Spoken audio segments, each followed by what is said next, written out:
Muy buenas noches, asesor. Espero se encuentre muy bien. Soy alumno de la Universidad Virtual del Estado de Guanajuato y a continuación me permito compartir mis datos de identificación. Mi nombre es José Alberto Mendoza Martínez, tengo 50 años. El nombre del módulo es Juicios de Amparo 2. El nombre del reto es Reto 6, Litigio Estratégico. El nombre de mi asesor es Rosa María Olivero Sánchez.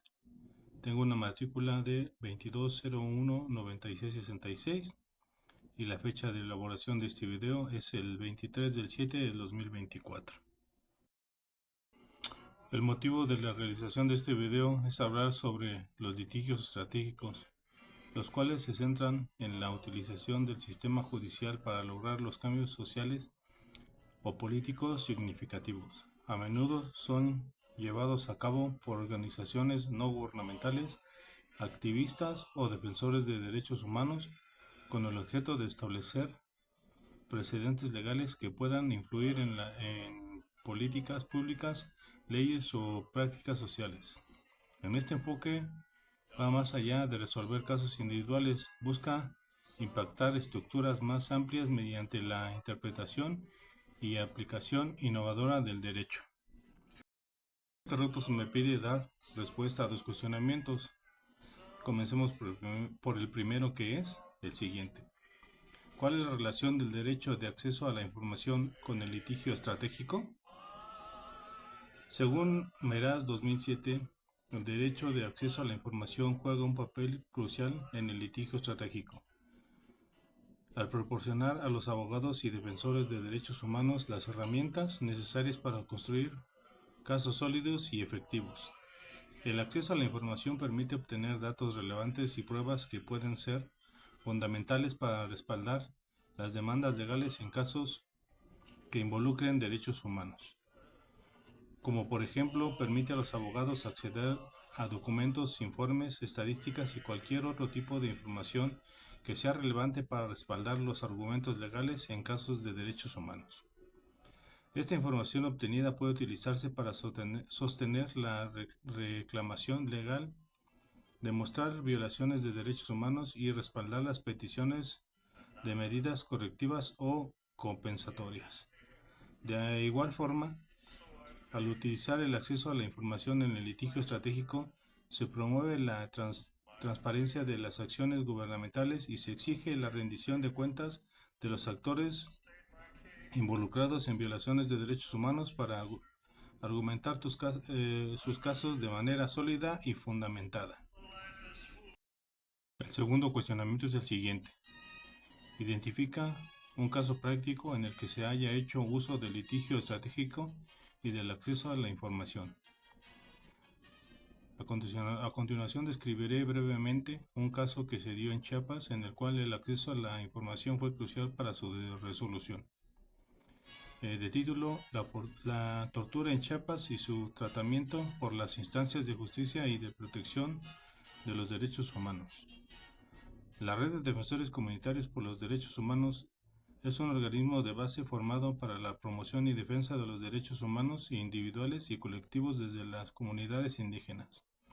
El modelo de defensa de los derechos humanos que plantea la Red de Defensores Comunitarios constituye una nueva técnica en la defensa de los mismos. Un ejemplo que ilustra de modo más claro la práctica de las comunidades y familiares en su propia defensa es el siguiente.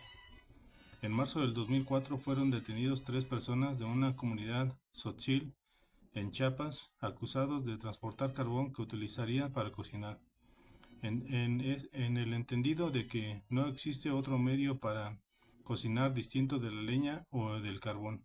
La comunidad pidió a los defensores que asumieran el caso mientras se les realizaban los trámites judiciales requeridos. La comunidad se apostó en las afueras de la cárcel para acompañar a los detenidos, darles ánimo y respaldarlos. El trabajo de los defensores, las autoridades de la comunidad, por su parte, acudieron con el juez para dar testimonio sobre el uso del carbón en las comunidades y sobre la autorización que ellos como autoridad han dado para procesar madera que se convierte en carbón. 3 días después, los detenidos fueron liberados. La comunidad asumió el veredicto como un logro de todos encabezados por sus defensores. El modelo de defensa de los derechos humanos desarrollado por la Red de Defensores Comunitarios parte de considerar, entre otras premisas, la participación activa e informada de la víctima y sus familiares en el proceso de defensa, limitar la actividad asistencialista que se tiende a generar por parte de los organismos civiles o de los abogados y abogadas que atienden los casos, y generar conciencia entre familiares sobre las necesidades de defender los derechos humanos. Como ya es conocido en Chiapas, la mayor parte de las violaciones a los derechos humanos que se perpetran recaen en los indígenas, debido a la razón de discriminación y a que estos cuentan con menos recursos para su defensa. La tortura en Chiapas es una práctica generalizada, sistemáticamente negada y ocultada por parte de las autoridades de procuración y administración de justicia.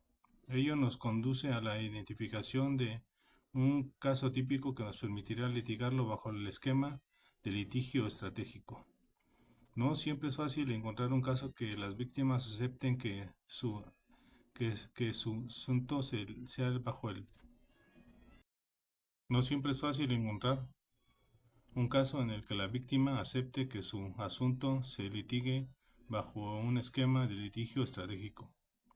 Es obvio, muchas veces este esquema requiere mayor tiempo y si la persona se encuentra privada de la libertad, solo le interesa recuperarla lo más pronto posible. El caso debe reunir también circunstancias que lo hagan defendible, un relato coherente, creíble y sostenible de la tortura sufrida permite defenderlo mejor, aun cuando se carezca de evidencias físicas de la misma. El apoyo de la familia es fundamental en la medida en que colaboren para las consecuencias y porte de pruebas, además de acompañar y animar a la víctima en sus periodos de depresión. Difícilmente el litigio estratégico puede llevarse a cabo sin la colaboración consciente e informada de la víctima y sus familiares.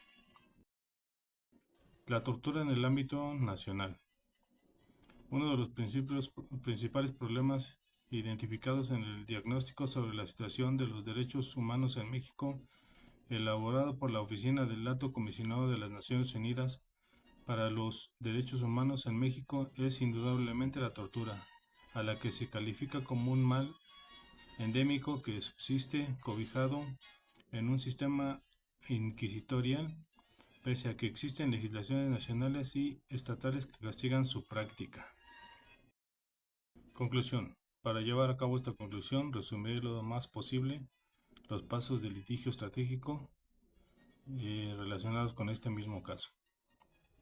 Litigio estratégico en derechos humanos. Pedro,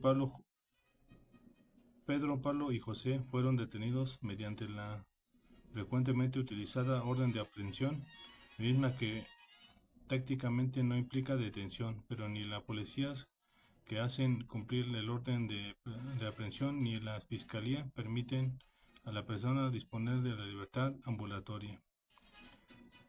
¿Cuál es el objetivo del litigio estratégico? En el caso que se ha descrito, se planteó como objetivo principal lograr la libertad de los implicados, evidenciando la práctica de tortura como base de la investigación ministerial y del proceso penal. Resulta significativo, en este caso, que el juzgador de primera instancia señale al resolver el incidente que analizará las pruebas impugnadas al dictar la sentencia definitiva. Consiguiente, el elementos para desarrollar un litigio estratégico. Es importante partir de la toma de conciencia de la víctima y sus familiares, en el sentido de haber sido víctima de violación a sus derechos humanos y como tal el proceso trascienda la defensa jurídica del imputado, ya que busca además evidenciar la violación del derecho, la participación de las instancias involucradas y los funcionarios que la practican. ¿Cuáles son los resultados del litigio estratégico?